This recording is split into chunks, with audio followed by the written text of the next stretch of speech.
Welcome back students in our next video of 12th economics Indian economic development।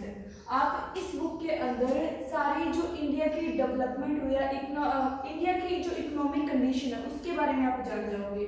ठीक है, British वाले time में हमारी क्या कंडीशन थी, इकोनॉमिक कंडीशन अपने इंडिया की इकोनॉमिक कंडीशन क्या थी, और ब्रिटिशियन के आने से पहले क्या सिस्टम था, कैसी थी हमारी सिचुएशन, और जब ब्रिटिश चले गए उसके बाद में हमारी क्या कंडीशन थी, कैसे हमने डेवलप किया अपनी कंट्री को, अपने जो भी मतलब एम्प्लॉयमेंट वगैरह है, ज़्यादा लोगों को एम्प्लॉयमेंट मिलने लगी, इंडस्ट्रीज बढ़ाई हमने, और एजुकेशन के लेवल को बढ़ाया, इंफ्रास्ट्रक्चर को बढ़ाया। तो मतलब ये डेवलपमेंट कैसे हुई आप सब कुछ इस बुक के अंदर जानोगे। ठीक है, तो आज हम आपका फर्स्ट चैप्टर स्टार्ट कर रहे हैं इंडियन इकोनॉमिक डेवलपमेंट का, और आपके चैप्टर का नेम है Indian economy on the eve of independence.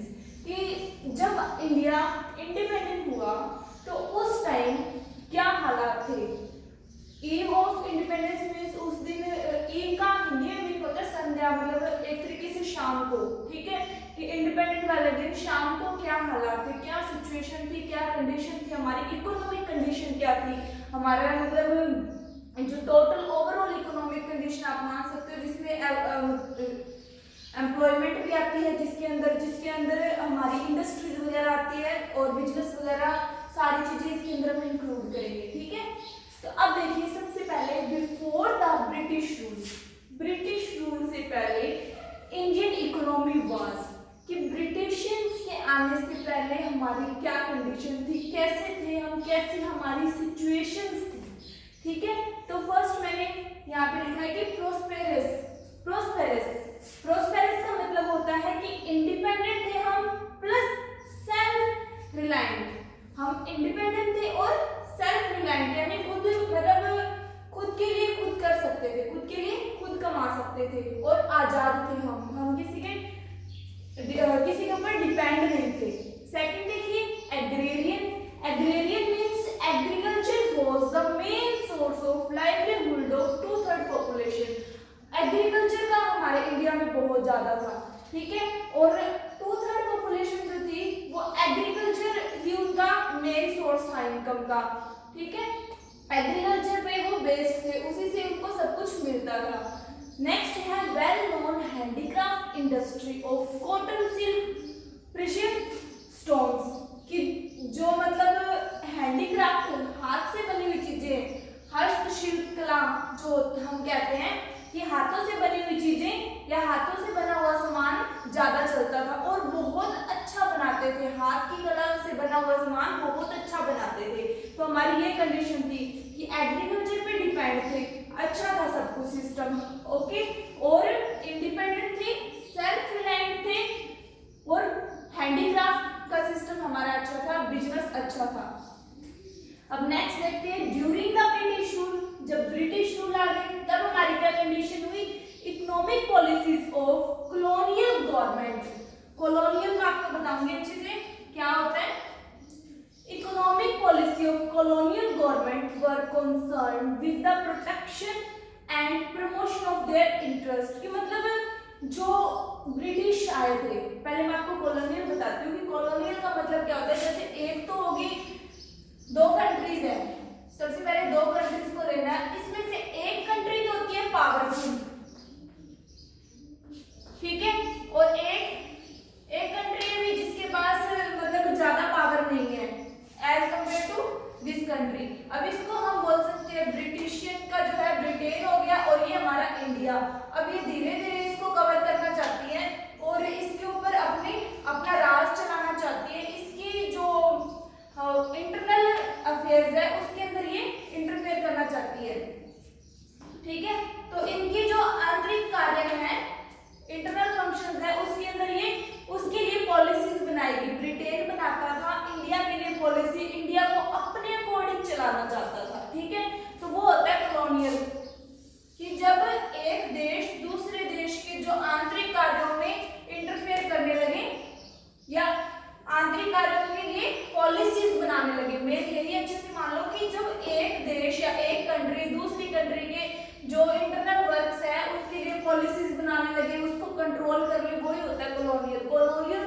के कारण से उन्होंने क्या किया था, हमारे जो इंडिया पे मतलब कब्जा कर लिया था, इंडिया में आ गए थे और उसी के कारण उन्होंने क्या किया, हमारे देश को पीछे कर दिया। एग्रीकल्चर में भी, इंडस्ट्रीज में भी, इसी तरीके से इंफ्रास्ट्रक्चर वगैरह अपने देश के लिए फायदा चाहते थे वो, और हमारे देश का तो अच्छा उनको नहीं अच्छा लगता था, तो इसलिए वो कॉलोनियल सिस्टम से हमारे इंडिया को पीछे करना चाहते थे। अब देखिए इकोनॉमिक पॉलिसीज बनाते थे कॉलोनियल गवर्नमेंट, प्रोटेक्शन और promotion of their own interest, ये खुद के इंटरेस्ट के लिए, खुद के प्रोटेक्शन के लिए और प्रमोशन के लिए वो पॉलिसीज बनाते थे। वो इंडिया का नहीं सोचते थे, वो सोचते किसका थे, ब्रिटेन का या खुद का ही सोचते थे, हमारे लिए नहीं सोचते थे। लेकिन हमारे रिसोर्सेज का वो अच्छे से यूज करते थे ब्रिटेन के फायदे के लिए। Next, they transform India into supplier of raw material, कि इन्होंने क्या कर दिया, इंडिया को बदल दिया और क्या कर दिया, supplier of raw material, India को बना दिया रॉ मटेरियल का सप्लायर। हमारे पास रॉ मटेरियल है, कच्चे रिसोर्सेज वगैरह बहुत ज्यादा थे, तो ब्रिटेन वालों ने क्या किया, उनके पास तो इतने नहीं थे, ये इन चीजों की कमी थी, तो उन्होंने सप्लायर बना दिया रॉ मटेरियल का। और जो सप्लाई होती थी रॉ मटेरियल की, कच्चे माल की सप्लाई ब्रिटेन में करते थे और ब्रिटेन से फिनिश्ड गुड्स बना करके इंडिया में भेजते थे। तो इसके कारण क्या हुआ, जो हैंडीक्राफ्ट वाले जो काम करते थे, ठीक है, अब हाथ से बनी हुई चीजें और ब्रिटेन से मंगवाई हुई मशीनों से चीजें, अब दोनों का कंपैरिजन करें तो ऑब्वियसली मशीन वाली अच्छी होगी और मशीन वाली सस्ती भी होती है। और अगर हाथ से काम किया जाए तो ज्यादा पैसे लगते हैं, ज्यादा मेहनत लगती है। तो लोगों ने क्या किया, अब ब्रिटेन की जो थी गुड्स, ब्रिटेन के गुड्स को प्रेफरेंस देनी शुरू कर दी। और इससे क्या हुआ, जो हैंडीक्राफ्ट वाले थे उनका काम कम हो गया, उनका अगर और उनको इंटरनेट मतलब जो कहते हैं भी दूसरे देशों से बिजनेस करना है, तो वो दूसरे देशों से बिजनेस करने में भी इन पे रोक लगा दी गई। इनके सामान अच्छे थे, पहले ये बहुत जाना जाता था हमारा इंडिया हैंडीक्राफ्ट के लिए, दूसरे देश वाले जो अदर कंट्रीज वाले हैं बहुत ज्यादा इसका इंपोर्ट करते थे। लेकिन अब क्या किया, ब्रिटेन ने इन पे बहुत ज्यादा इंस्ट्रक्शंस लगा दी, इनको जो टैक्स वगैरह लगा दी कि अगर आप अपने हैंडीक्राफ्ट प्रोडक्ट बाहर सेल करोगे तो आपको टैक्स पे करना पड़ेगा, ठीक है। वो टैक्स 50% भी हो सकता था, 100% भी हो सकता था, ठीक है, वो उनके अकॉर्डिंग डिसाइडेड था, ठीक है। तो they transform India into supplier of raw material, की जो भी कच्चा माल था यहाँ से वहां पे भेज दिया जाता ब्रिटेन, और ब्रिटेन से and consumer of the finished product from Britain, और ब्रिटेन से जो फिनिश्ड गुड्स आती थी उसका कंज्यूमर बना दिया। सप्लायर किसका बना दिया, जो हमारे यहाँ पे रॉ मटेरियल है वो तो वहां भेज दिया जाता और वहां से गुड्स बना करके यहाँ भेज दी। तो इसके कारण क्या हुआ, हैंडीक्राफ्ट जो इंडस्ट्रीज है वो खत्म होने लगी, ठीक है। आगे देखिए, the economic condition of nation can be जज बाय द नेशनल इनकम, कि अगर हमें चेक करनी है इकोनॉमिक कंडीशन तो हम किससे चेक करते हैं, नेशनल इनकम से या फिर पर कैपिटा इनकम से, ठीक है। नेशनल इनकम भी आपको पता है और पर कैपिटा इनकम कैसे निकालते हैं, total income upon total population. अब आगे देखिए कि जब ब्रिटिश काल था उस टाइम नेशनल इनकम कैसे कैलकुलेट करते थे। देखो जो ब्रिटिश थे, ब्रिटिश गवर्नमेंट थी, उनको तो कोई इंटरेस्ट नहीं था हमारे इकोनॉमिक कंडीशन को चेक करने में, हमारे नेशनल इनकम चेक करने में या फिर capital check national capital check करने के अंदर, पर कैपिटल चेक करने के अंदर उनको कोई इंटरेस्ट नहीं था। उनको क्या मतलब था भाई, वो अपने देश की चेक करेंगे, जिस देश का वो फायदा करते हैं उनका ही चेक करेंगे वो। उसके बाद फिर क्या है, individual attempt by the Dadabhai Naoroji, William Digby, finally शिराज, मतलब ये कुछ पर्संस हैं, इन्होंने फिर इंडिविजुअली चेक करना शुरू किया। कैपिटल इनकम का एस्टिमेट ये लगाना चाहते थे, नेशनल इनकम का और पर कैपिटा इनकम का, ठीक है। लेकिन इनके जो एस्टिमेट्स थे वो सही रिजल्ट नहीं मिला उनसे हमें।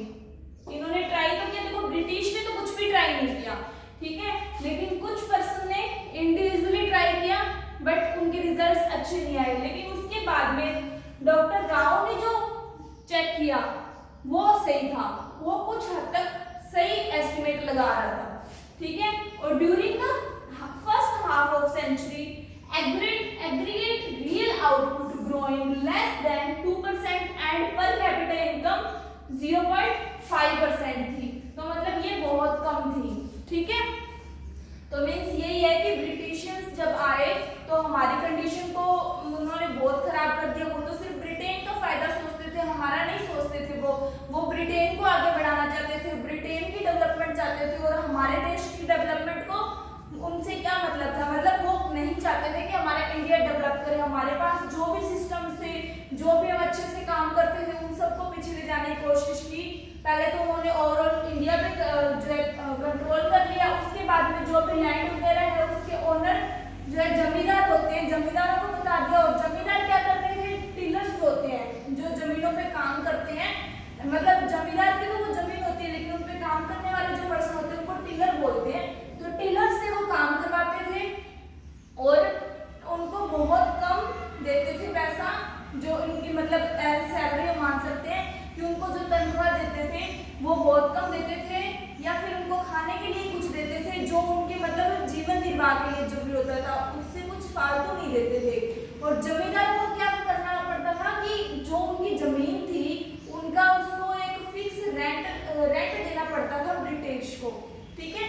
ब्रिटिश ने क्या कहा कि यहाँ जो भी लैंड है उनके मालिक जमींदार है, लेकिन जमींदारों को ये अच्छे से बोला जाता था कि आपको मुझे ये फिक्स्ड अमाउंट पे करनी पड़ेगी इस जमीन के बदले में, और मैं आपको कुछ भी नहीं बोलूंगा। आप चाहे टिलर से को कितना भी दो या उनसे कितना भी लो, उनसे कितना भी काम कराओ, मुझे कोई मतलब नहीं, मैं उसको कुछ नहीं बोलूंगा उस चीज के बारे में, लेकिन मेरे पास इतना रेंट आ जाना चाहिए, ठीक है।